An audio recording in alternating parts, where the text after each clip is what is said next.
Banyak hari ini di Eropa itu, bahkan di beberapa negara, membuat bunker-bunker kalau nanti terjadi banjir dan kiamat, yang disiapkan bisa sampai hidup di dalam ruangan ini sampai puluhan tahun, dan sudah disiapkan makannya, teknologi sampai begitu. Ini dahsyatnya zaman. Harusnya ini tidak. Kenapa? Ini bahaya sekali. Maka tinggallah akhirat ini.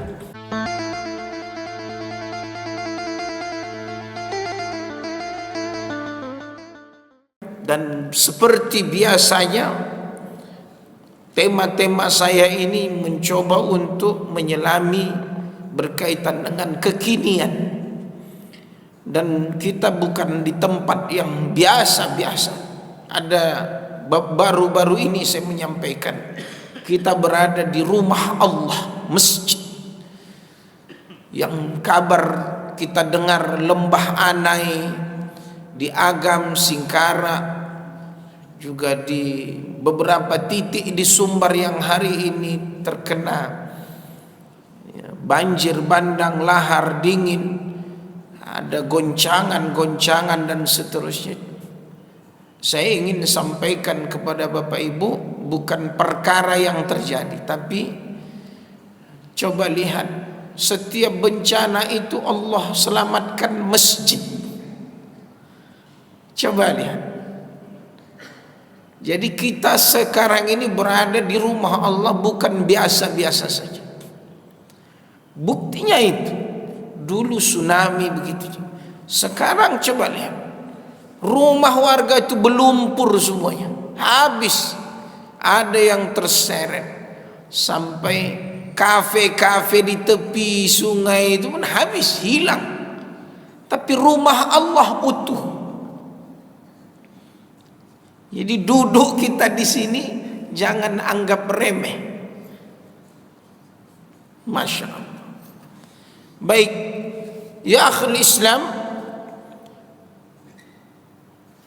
ada masa kata Nabi di mana umat mengadopsi cara beragama orang-orang Yahudi dan Nasrani.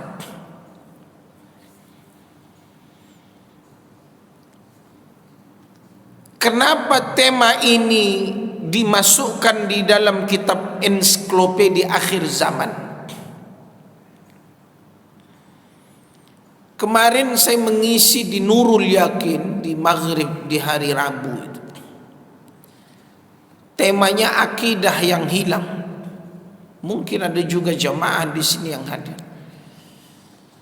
Salah satu sebabnya adalah hari ini banyak orang, manusia ini terlalu gamang dan takut ingin hidup masa yang datang. Artinya ingin disiapkan bahwa dunia ini memang betul-betul ingin disiapkan, diwanti-wanti, khawatir yang berlebihan. Beda orang tua kita dulu, anaknya banyak, dia hanya punya kebun, tapi anaknya menjadi semuanya, agamanya bagus, tidak ada bahasa sampai menabung duit ratusan juta miliaran untuk anak, tidak begitu hidup mereka, tapi penuh ketenangan dan kebahagiaan. Sampai ini Bapak Ibu, mereka membuat satu film, khawatirnya hari kiamat. Banyak hari ini di Eropa itu, bahkan di beberapa negara, membuat bunker-bunker kalau nanti terjadi banjir dan kiamat, yang disiapkan bisa sampai hidup di dalam ruangan ini sampai puluhan tahun, dan sudah disiapkan makannya, teknologi sampai begitu. Ini dahsyatnya zaman. Harusnya ini tidak. Kenapa? Ini bahaya sekali. Maka tinggallah akhirat ini. Jadi mengadopsi beragama Yahudi dan Nasrani ini disebutkan dalam satu hadis. Dan ini yang akan kita sampaikan kali ini. Dan Bapak Ibu nanti coba dilihat-lihat zaman ini. Apakah nanti kita ini tergolong orang yang kata Nabi, wala yazalu min ummati ta'ifah, ada masih kelompok orang-orang yang zahirina alal haq, berada dalam koridor orang-orang yang memperjuangkan kebenaran,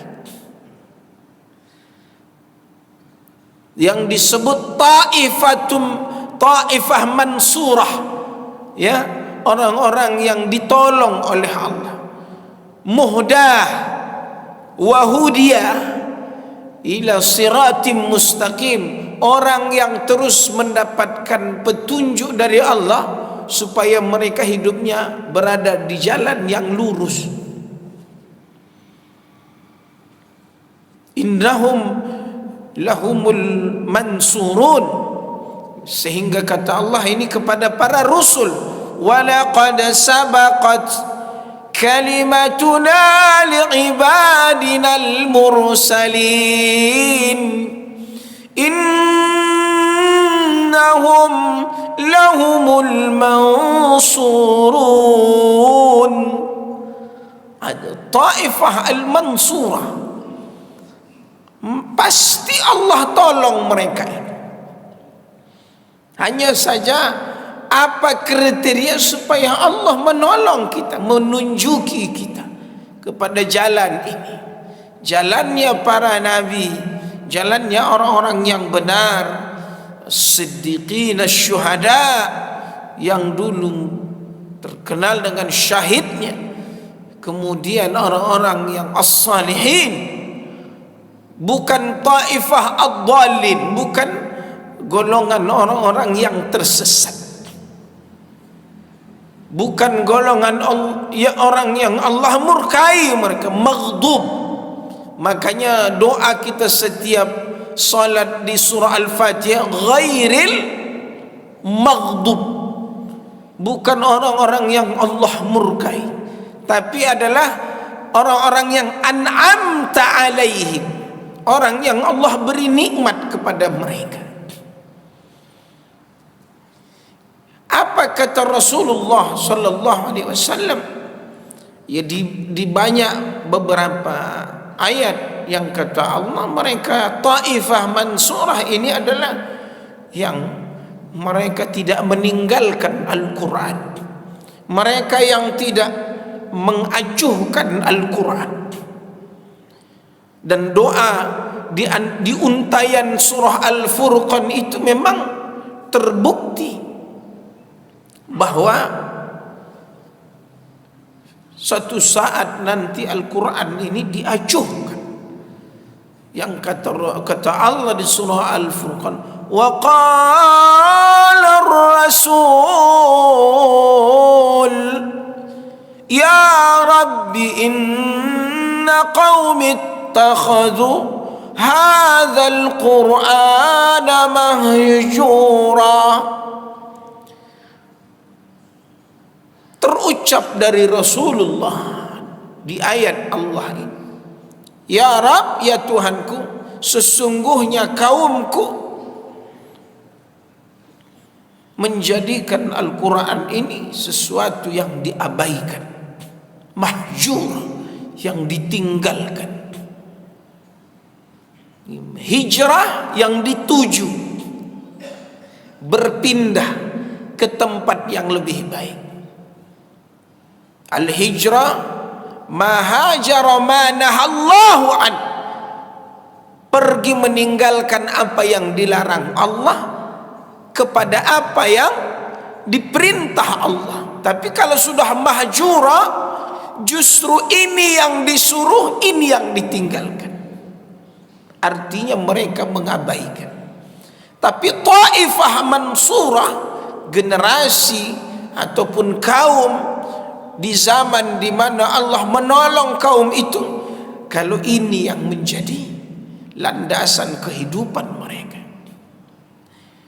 maka ya akhul Islam, ketika kata ulama, di mana di saat sulit mendapatkan pertolongan Allah, jauhnya karena bu'duna 'anil Quran, kita jauh dari Al-Quran.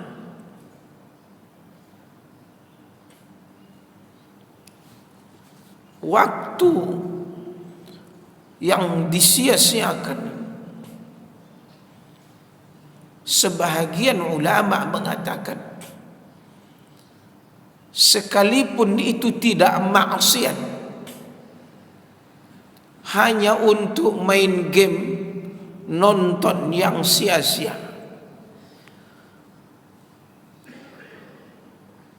Setiap kali saya juga menonton, tapi setiap kali saya menonton menemukan ilmu, saya catat. Satu hari ini saya sudah catat 7 ilmu dari apa yang saya tonton. Saya catat. Contoh ini saya baca. 1. Belajar menikmati hidup dengan proses tanpa protes.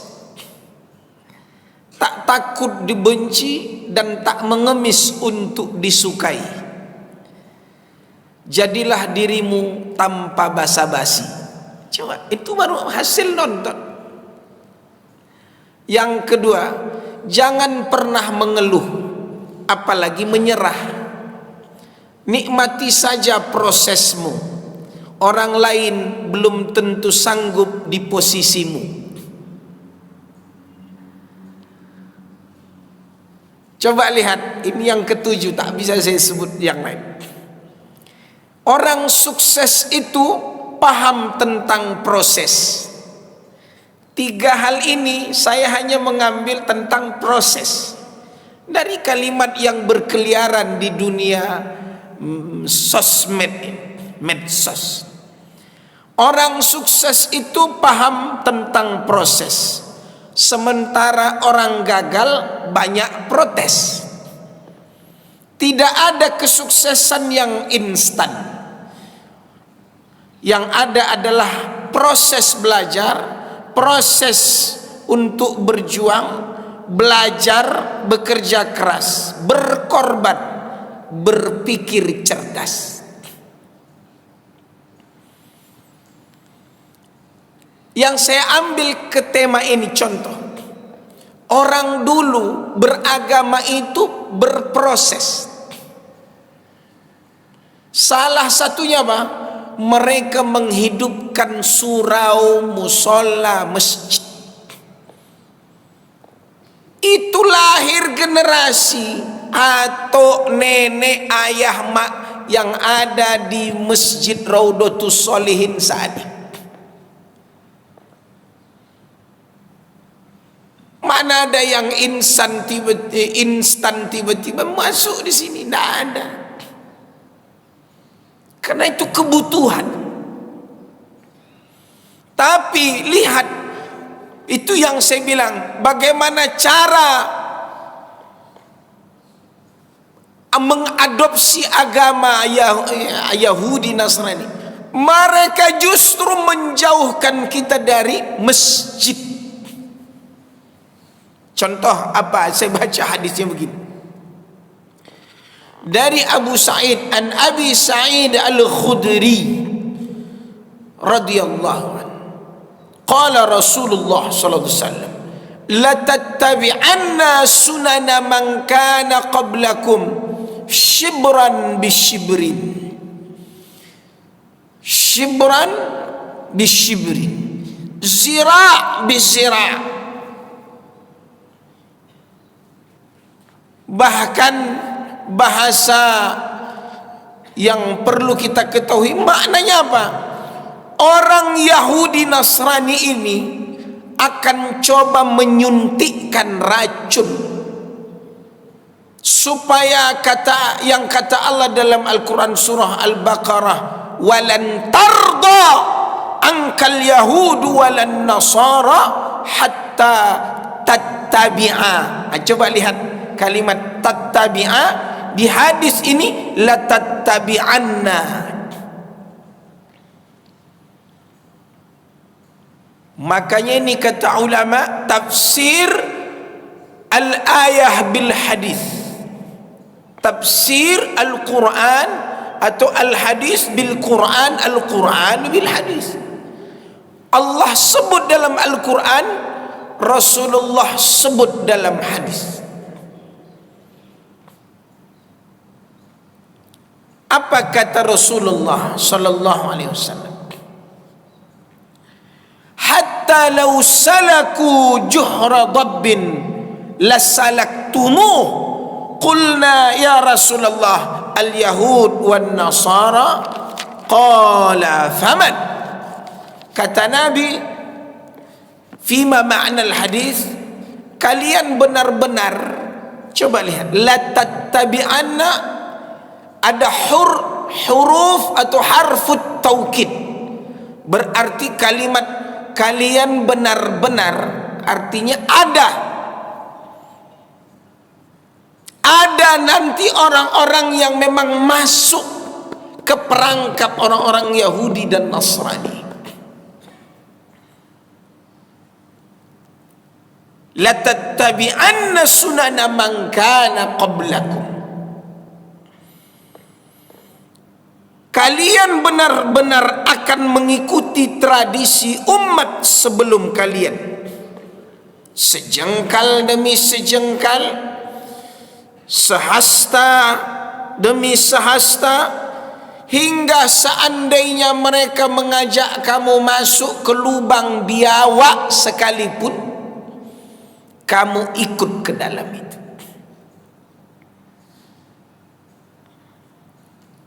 Hatta law dakhalu juhra dabbin, maksudnya apa? Bahkan sudah begitu sempit lubang itu, menyeramkan dan salah. Coba kita, istilahnya kalau kita biasa di kebun menengok ada di situ lubang, pegang pisau dulu, jaga jarak dulu, dibaca dulu. Coba apa? Benar-benar kalian mengikuti, berarti ada masuk. Bahkan hatta law dakhalu juhra dabbin. Apa kata ulama? Mengingat hadis ini mohon maaf ayahanda ya,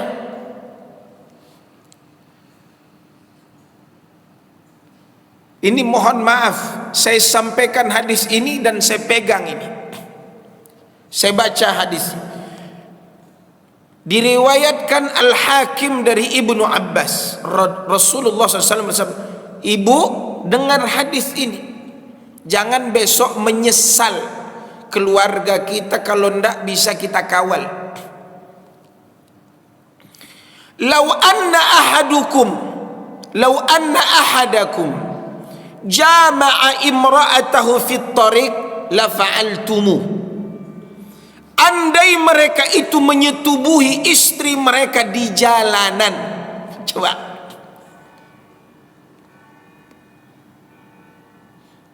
melakukan maksiat itu maknanya terangan.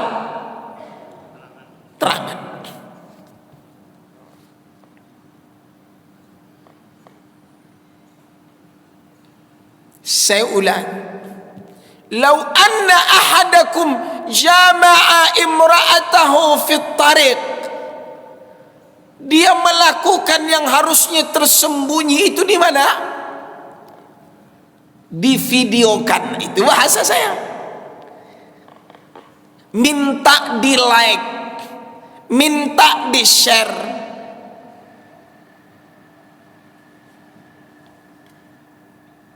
la fa'altumuh, kamu ikut juga kerjakan.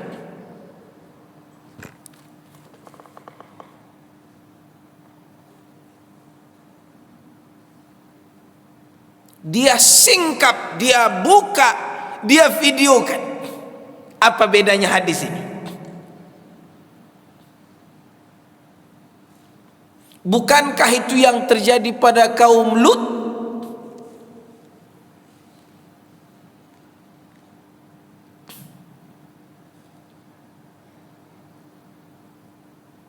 Dan lain sebagainya. Na'udzubillah min dzalik. La fa'altumuh ini saya baca, andai mereka itu menyetubuhi istri mereka di jalanan, pasti kalian pun akan melakukan seperti yang mereka lakukan.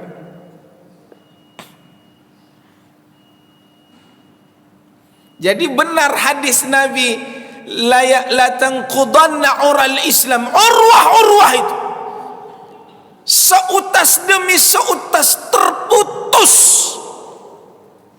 hukum-hukum Allah.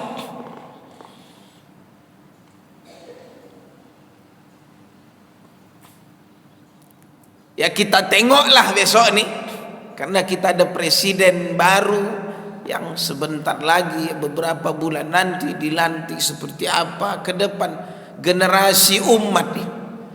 Maka mudah-mudahan kalau memang ya, ini juga ada pesta demokrasi untuk gubernur, untuk wali kota sudah mulai hangat. Jadi anak-anak kita sudah ditawarkan akan kesulitan dalam belajar, yang ini naik, itu naik, ada apa, dan bagaimana merekayasa umat ini supaya mereka memang benar tertekan, yujbar, kalau kata hadis Rasulullah dalam kitab ini, in radiya wa taba.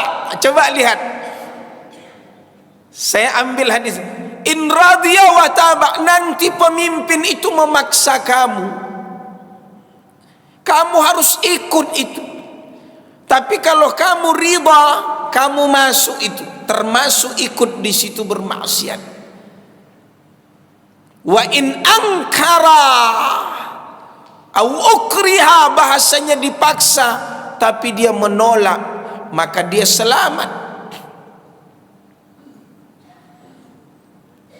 Coba lihat orang nanti, kenapa harus begini perilaku umat itu? Karena bisa jadi salah satu analisanya dia lapar. Dengan cara itu dia dapat uang, Pak, Bu. Dia jual yang menjadi harga diri dia. Kenapa? Ada uangnya. Jadi hari ini, Pak, video-video itu kenapa mereka berani menampilkan yang itu aib dalam agama ini, aurat? Karena itu dibuat ada duitnya. Betul tak?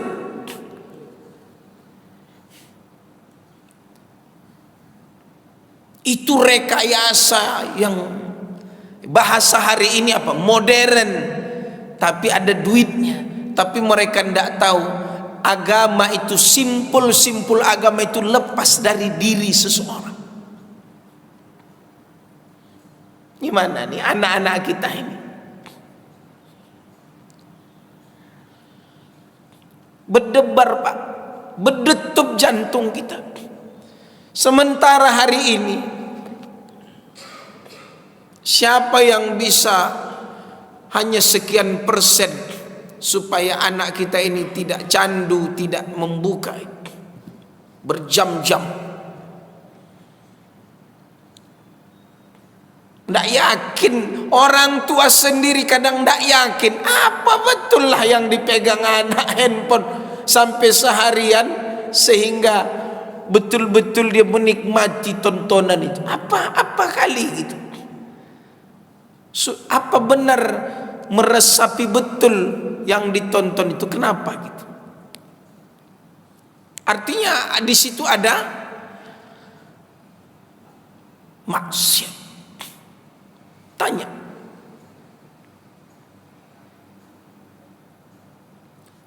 Kemudian ya akhul Islam rahimakumullah, ada hadis yang kedua, karena saya cocokkan ini. Coba nanti periksa. Hatta in kana minhum man ata ummahu alaniyah.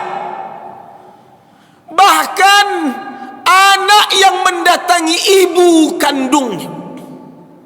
Dan hari ini viral-viral itu semuanya. Yang pembunuhan, yang ini, itu kenapa? Maaf ya.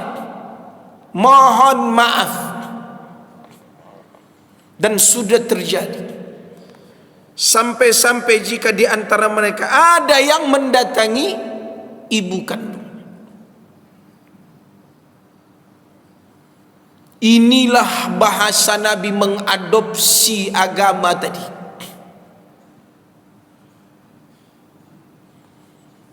Jadi ada satu, saya teliti apa yang mereka coba jual konten-konten ini dari Yahudi Nasrani. Jadi salah satu perjalanan mereka ini supaya mereka menjadi surga dunia ini, dibuat mereka, kata mereka surga dunia itu apa? Maksiatnya di mana? Di kapal pesiar.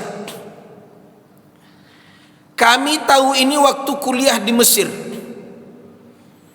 Dapatlah informasi karena sebagian anak-anak Mesir ini sulit cari duit, kerjanya tour leader, apa namanya, mutawif.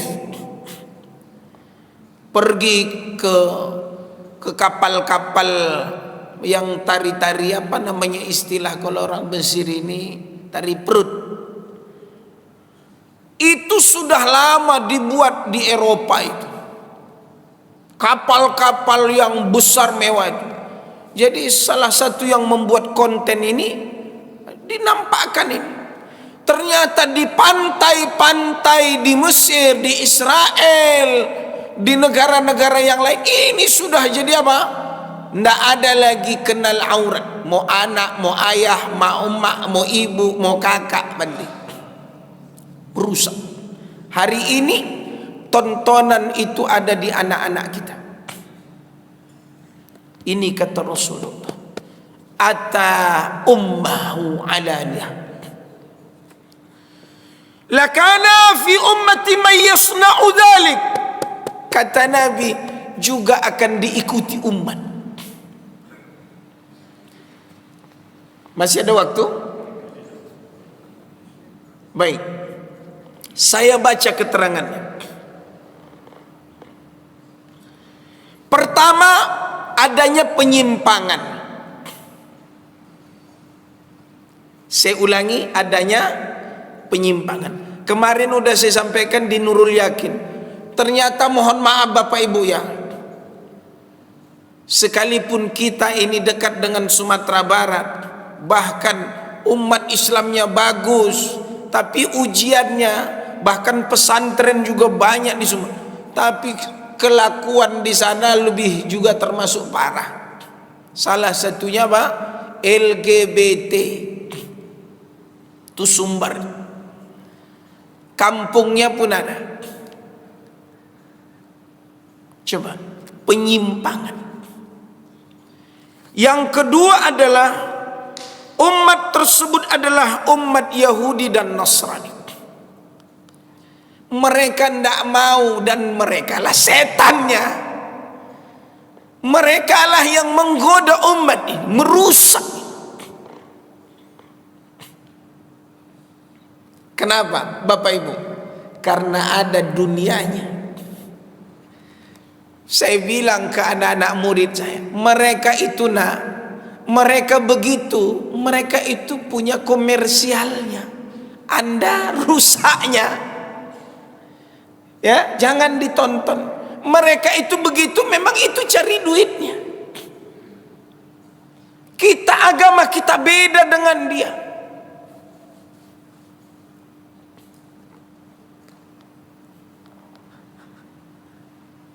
Na'udzubillah. Jadi kata ulama begini,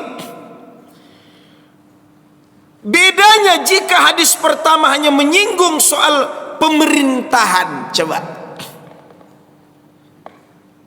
Jadi la tattabi'anna sunana man kana qablakum shibran bi shibrin, zira' bi zira' itu ada kaitannya dengan pemerintah. Kenapa? Karena dia yang meloloskan, karena dia yang tidak mengawalnya. Maka dulu Bu, Pak, kalau istilah kita nonton ada istilah telah lulus sensor. Film ini tidak begini, iya ya.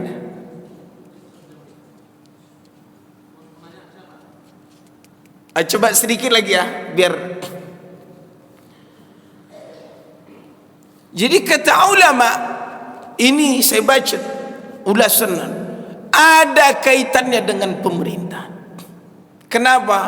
Mohon maaf ya, di buku lintangnya White House itu, buku putih, gedung putih, kata mereka memang ini salah satu bisnis terbesar selain perang agama, juga termasuk tadi merusak generasi, menghilangkan akidah lewat ini. Lewat siapa? Lewat yang punya.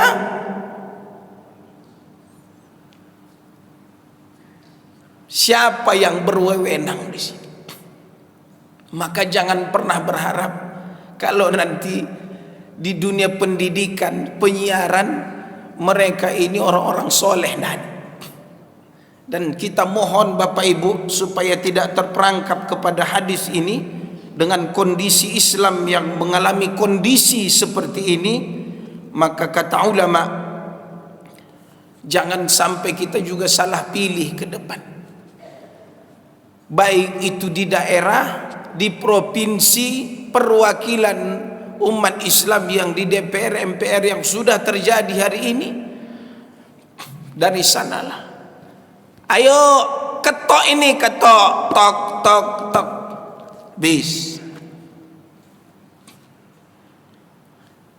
Maka mudah-mudahan ya di antara tema ini, sampai kata ulama, andai topik pembahasan ini dan berbagai penyimpangan yang dilakukan umat Islam, niscaya satu hadis ini sudah cukup.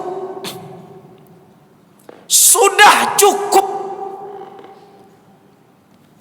dengan bukti-bukti yang mereka kirimkan kepada anak-anak kita hari ini.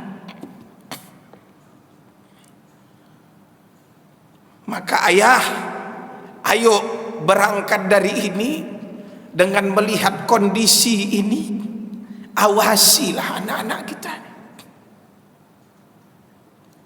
Bawalah dia ini ke majlis-majlis ini. Dekatkan dia dengan Al-Quran, dekatkan dia dengan sejarah Islam, dekatkan dia dengan ulama. Saya titipkan, ya izin Allah saya titipkan anak-anak ini di guru-guru di ini. Saya bawa, coba tahsin Quran, coba ini hafalkan hadis, usahakan Bapak Ibu. Ini sudah melewati ambang batas zaman kondisi yang mengenaskan. Baik, tadi ayahanda.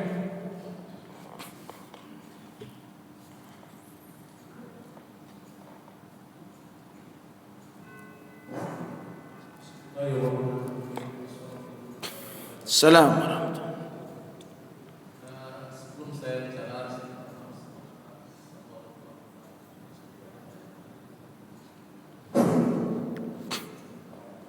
yang Bapak Ustaz katakan tadi adalah semua orang adalah kepada itu. Karena di suatu orang juga semuanya vokasi. Waktu zaman dulu kan ada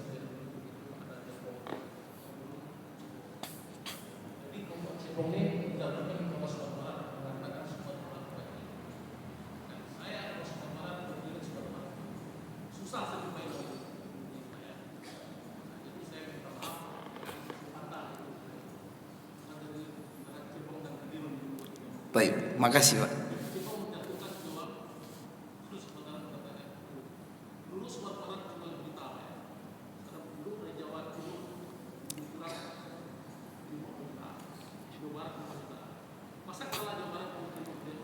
Iya.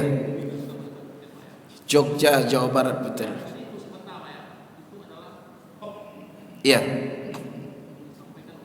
Siap. Iya. Jadi satu lagi Pak ya, yang saya sampaikan Pak ya.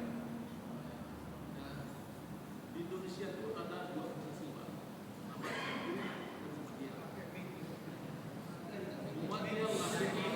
Kenapa, kenapa, Pak?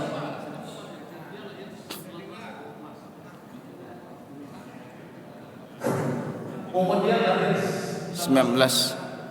Ya. NU. Dahlan. Ahmad Dahlan ya. kemudian NU dipimpin Kiai Hasyim Asy'ari. Lahir itu Januari 1926. Mati dulu Muhammadiyah berdiri pada NU Pak ya. Jadi nama NU dan Muhammadiyah ini yang nama itu adalah ketua ini adalah murid daripada Al-Qabawi bin Al-Qabawi. Al-Qabawi bin Al-Qabawi adalah orang Sumatera Barat atau Minangkabau. Ya. Yang jadi imam besar di Mesir. Itu Masjid Al-Haram. Jadi organisasi ini ditunjuk oleh Al-Qabawi bin Al-Qabawi untuk persatuan umat Islam. Iya. Yang mana NU ditugaskan untuk dalam masalah secara besarnya dan kita lainnya ditugaskan kepada NU oleh imam besar Minangkabau yang berasal dari Sumatera Barat, Minangkabau sebelumnya. Kemudian Kiai Madalan ditugaskan oleh Al-Qabawi Minangkabau untuk melaksanakan kajian-kajian dari NU. Makanya organisasi ormas nama Muhammadiyah tugaskan amat untuk memajukan pendidikan dari TK sampai universitas. Kemudian untuk memajukan pendidikan akhlak pendidikan Ya. Indonesia. Ketiga, mendirikan universitas. Itulah tugas Muhammadiyah. Jadi tujuan Al-Qabawi Minangkabau untuk persatuan umat Islam seluruh Indonesia ya. Ya. Orang Minangkabau lah untuk memajukan Islam di seluruh Indonesia. Tapi kesalahan kenapa? Antara NU dan Muhammadiyah saling gontok-gontokan sudah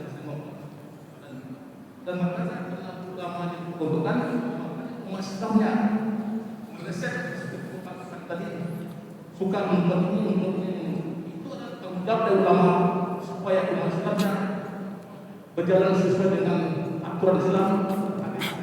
Jadi Bapak jangan bertanya kenapa ini itu tugas Bapak sebagai ulama itu saya tidak tanggung jawab Pak. Baik. Terima kasih. Assalamualaikum. Assalamualaikum. Jazakallah khair. Jadi yang tadi data tadi, kita ada kawan dulu alumni dari Kuwait, jadi anggota Dewan Provinsi di Sumbar. Bahkan beliau yang mengunggah ini di Dewan masalah LGBT itu. Nanti dicek online-nya ada. Beliau yang menyuruh data ini. Namanya, kalau Ustadz kami dulu Ustadz Irsyad namanya. Beliau wakil DPR provinsi. Jadi itu sudah meresahkan. Jadi sebenarnya itu ya rahasia, bukan hoak, rahasia, bukan rahasia umum. Jadi dibahas itu di Dewan. Ngeri sekali.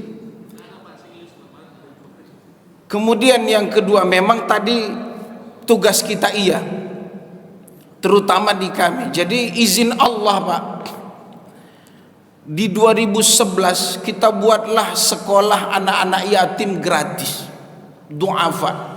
Jadi ternyata salah satu analisa terbesar di negeri ini menternak maksiat ini lewat anak-anak yang di bawah garis kemiskinan ini. Jadi saya minta, kita diminta, dan mohon maaf analisa saya ini bisa jadi salah, bisa jadi salah. Jadi begini, saya tanya lembaga-lembaga zakat hari ini yang dimandulkan lewat pemerintah, nggak apa-apa ini saya bukan.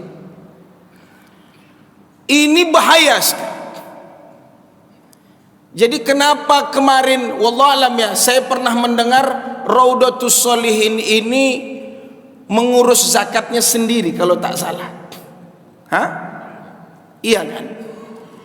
Coba buktikan ke kita seberapa besar lembaga zakat nasional itu mengentaskan kemiskinan. Padahal hari ini peraturannya seluruh lembaga zakat harus melebur kemana? Basnas, sampai masjid-masjid. Itu yang kita khawatirkan. Jadi saya ungkap di sini, bukan kami tidak melakukan ini. Saya ikut di beberapa lembaga zakat mengawasi ini, dan salah satunya kenapa ini dikerdilkan, ternyata ya akhul Islam, ini sedih lagi. Kenapa saya bilang penyimpangan itu di bab ini disebut ada campur tangan yang ini tadi. Kenapa? Karena mereka tidak ingin uang umat Islam ini mengkayakan kita ya akhul Islam. Salah satu buktinya, saya sudah keliling karena anak saya sekolah di Sumbar. Konser yang menyebabkan orang macet berkilo-kilo itu di mana? Sampai pagi tuh tak berbaju-baju. Selain ya di sini di tempat lain juga, termasuk di tempat kita di Sumatera Barat. Itu orang Sumber sendiri bilang. Cuman ini bahasa saya ini bukan apa-apa, tidak menyudutkan kita sebagai orang Muslim, tidak ya. Kenapa? Saya kenal hampir seluruh teman-teman saya yang buat pesantren, karena kami di pimpinan pesantren di Sumbar, karena anak saya di Sumbar. Apa kata mereka?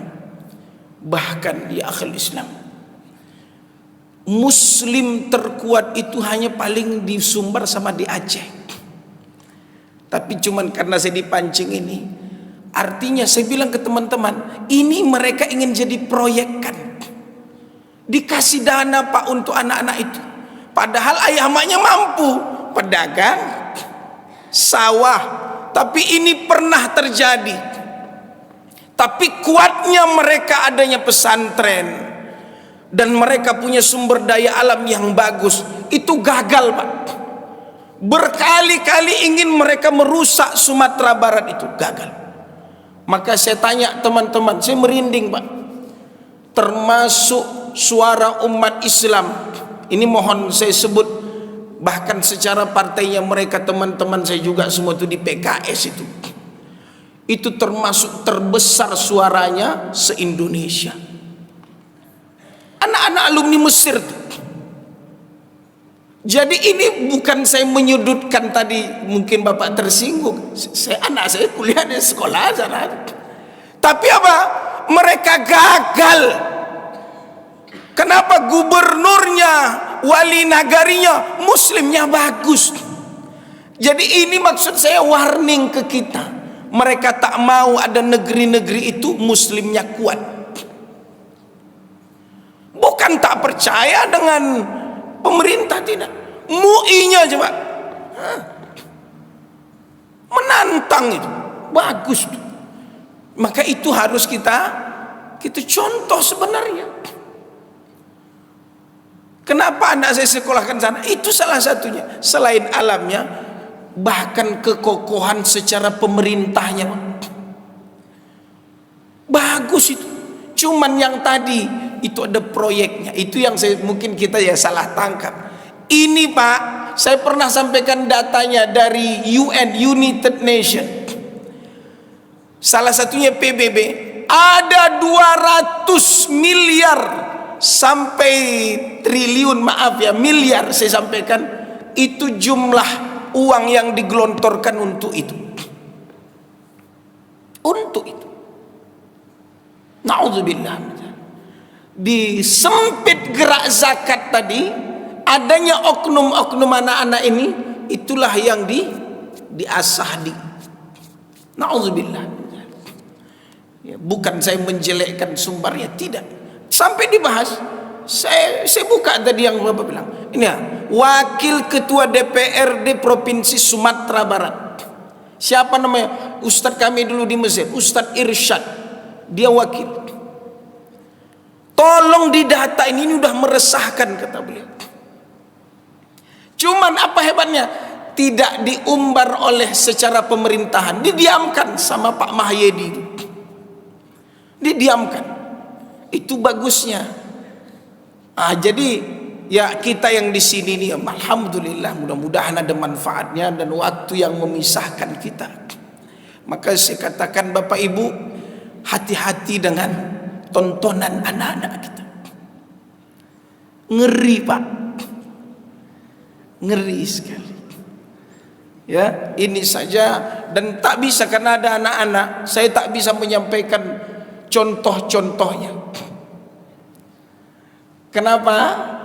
Saya udah langsung memanggil orang ini yang IT ini membobol salah satu privasi seorang guru yang terlibat dalam hal ini. Jaringannya dahsyat. Jadi kita jangan hanya sekedar di media. Ada sudah sekian orang yang kita ya bahasanya pecat lah dan lain sebagainya, termasuk jaringan. Dia Pak pakai Play Store Pak, dan dia pakai bagian biro jodohnya Pak. Nggak bisa kita ngelihat di berita. Jadi sudah ada Play Store, bukan Play Store, apa namanya, aplikasinya. Jadi anak-anak itu bisa mempassword Pak. Kita orang tua ini ya ngelihat anak itu biasa aja. Ternyata Pak, anak itu punya aplikasi, di-download, di-password. Bapak ibunya nggak ngerti, selesai. Ini udah kami telusuri karena kami di pimpinan ngeri-ngeri. Makanya saya menyampaikan lewat jalur ini supaya kita orang-orang yang Allah beri petunjuk lah, punya perhatian yang lebih tentang hal ini kepada anak-anak kita. Ini saja, mudah-mudahan ada manfaatnya. Jazakumullah khair katsir ayahanda dan kita semuanya. Semoga Allah lindungi keluarga kita, dan semoga Allah jaga anak-anak kita. Kelak anak-anak kita ini menjadi dai, anak-anak yang menyeru dan menegakkan al-amru bil ma'ruf wan nahyu 'anil munkar. Wahdanallahu iyyakum. Assalamualaikum warahmatullahi wabarakatuh.